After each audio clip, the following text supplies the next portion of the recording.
He goes, Joey, my biggest fear is college. How am I going to do this? 4 years, I got 2 kids, and they're 2 years apart. I'm like, I don't know. He goes, I make decent money. I'm a computer salesman, all this shit. And we were talking about do you really need college anymore? Do you really need college? And I've always stuck to my thing. I tried to take classes at Glassboro, for money, and I quit. I just couldn't cut it. And then on my own pace, I found myself back to Colorado Mountain College, and I was doing okay again. And that's because I took that year off. I really took that year off. And I still believe it's such a hard sell. It's a hard sell. I'm going to have a hard sell with Mercy. But my proposal is, here's the deal, Merce. You're not going to go to college after high school. You're going to take a year off. I want you just to get a retail job. I don't give a fuck what it is. Makeup, books at Barnes & Noble, cars, it doesn't matter. Something where you have to deal with the public for 1 year. 1 year. In that year, I'll pay your car payment. I'll pay your rent, your meals. Whatever you earn, it's all yours. 1 year. Just give me that. For college or whatever. Save but don't save. Yeah. I'm not even looking for that. I'm looking for you to realize what Erica realized. Erica grew up, I can't wait to be a New York Times writer. And there's nothing wrong with that goal. But you didn't really plan it out. Nobody does. We're fucking 16. Yeah. Who the fuck are you to put on my lap when I'm 18 that I have to pick my career decision for life? Yeah. And this is the other mistake we make also, that we look at this and with our children, a lot of you are too young for that and go, what? This is going to be a hard sale for me. This is a hard sale for anybody. How can I tell Paula, your cousin, I don't go to college 1 year, I'm going to take care of you. You just see, they go, no, I want to be with my friends, Dad. I want to go to college. They're going to University of Delaware. We're all in the same fraternity.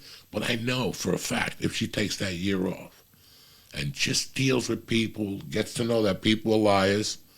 People come in and go, oh, Erica, I'm definitely going to buy that car. I'll be back at 3. And all of a sudden, you're outside drinking coffee. You see him pulling out of the Volkswagen lot, beeping at you. Fuck you. And you're like, what happened? People are liars. Yeah. People are fucking liars. Or they ran into a salesman.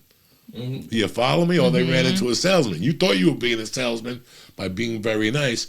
And I realized that I can never be a journalist with this podcast. When we used to do a lot more guests on the church, there's one guest I'm thinking about in particular. He came on and there was some friction in his life. I'm not the type of person to go, by the way, talk to me about this situation, to turn this into, because I always wanted a podcast. I'm not doing 60 minutes. Yeah. You follow me? That's where you use that type of... Know that shit. People already know that, but not really. Because when I did that podcast, people hit me up for weeks and go, we didn't like that you didn't bring that topic up with them. And I was like, a podcast for me is a happy place. Yeah. I don't want a podcast to argue with people. I don't want this to start arguments with other podcasts. That's not what I do this. I don't know where this... There's enough of that shit going on. I just want to crack jokes and smoke dope and see a friend, you know? Yeah. But I always thought that was brutal about me having to go, like, dig a little deeper in. Yeah. Like, confront people. I could do it on the street. That's how I am too, I can do it though. on the street. I am like not on a podcast. I don't want to create that moment of, you know what I'm saying? Unless you tell me before the podcast, bring it up because I want to talk about that. Yeah. That's how I always think, my personality outside of work is very, I'll ask people questions. I'm very strong personality, but when it came to doing things like that, I just couldn't do it. But it's funny how you're saying you wanted to do the positive end of the conversation, and that's why I ended up switching into public relations and internal communications, because it was all writing, but it was the positive end of it. So if you're looking at an issue, PR's the entire purpose is to figure out what's the good about this situation and let everybody know, versus somebody just died, let's go to ask their family about it, or looking into the more negative aspects. I felt better about what the work I was doing. And it was sad. I used to go into New York City and take pictures in front of New York Times. Just, I'd bring my friends. We had to walk in front of the New York Times, and we'd have our little cameras and take pictures, and it's embarrassing, you know, but that was my dream. And then it just took 1 year to realize It's really I'm crazy. never going to be able to do that. It's really crazy while we're on the topic what the business of news is. You know, people want to hear about, you know, oh my God, Michael Klein is getting married to Cynthia, the Philadelphia Kleins. You know, that's great. You know, how many newspapers will that sell? The people will get married. Their families going to buy the newspaper. You know, I think about Don Henley's song, Dirty Laundry, when you were saying that. Get the widow on the set. We need dirty laundry, you know. You know, what is the news? What has the news become, and what is the fucking news? It's somewhere that we go to get information of what's going on, but you really think about it, the news has become... They're telling you what you want. So, 247 and WPIX, what's the first 15 minutes of the news? A kid burnt to death in Harlem. A baby died in a house fire. 3 people have been displaced by a fire. It's all bad fucking news. Yeah. So you look at the news and go, what the fuck is this, right? Yeah. And then we have the pay channels, like your CNNs and your Fox and all those. And I'm not politically inclined, but I know that each one represents a different... They're Democrats over there. Don Lemon's a fucking hypocrite. He's a liberal. He's this. And they're all doing the same thing. Bashing Trump, right? To get the most viewers. Like, it's just really crazy what the business of the news is, and how either you're a news person. To me, I don't want to wake up to the news. No. Ever again. Ever again. Ever again. Yeah. As I'm eating my cereal, my Captain Crunch, or whatever the fuck makes me happy. What's the cereal that pop in the morning? And you listen like an idiot. Yeah. You listening? I don't want to hear about the 3 kids that burnt to death at 7 in the morning before I have to leave my fucking house. So that's why I don't watch the news, right? But look at what the news has become. Like, and sometimes you ever been in a dentist office and you're like, come back in 2 minutes, we're going to show you a spring casserole. And you're like, you know what? I'm at the dentist office right now, and even if I was home, I wouldn't want to see a spring casserole on the news. But then you're like, wait a second. If they're going to tell me a spring casserole and the 3 black kids that burnt to death in the Bronx, I'd rather get the spring fucking casserole. Yeah. I'd rather get the spring casserole. So true. Yeah, I used to, because I was I even went to a high school for communications because I was already convinced then that I wanted to be a reporter.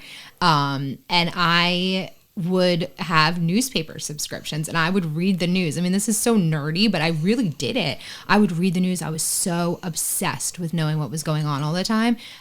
Currently, I have what could be described sometimes as crippling anxiety. That's the last thing I need to see. To your point, in the morning, I don't need to set my day into a anxiety ridden that I'm gonna get shot in my supermarket. Like, I don't want to have to think about that. It's not that I block it all out, but I really limit my news consumption and I try to keep it to just celebrity stuff. It's fun.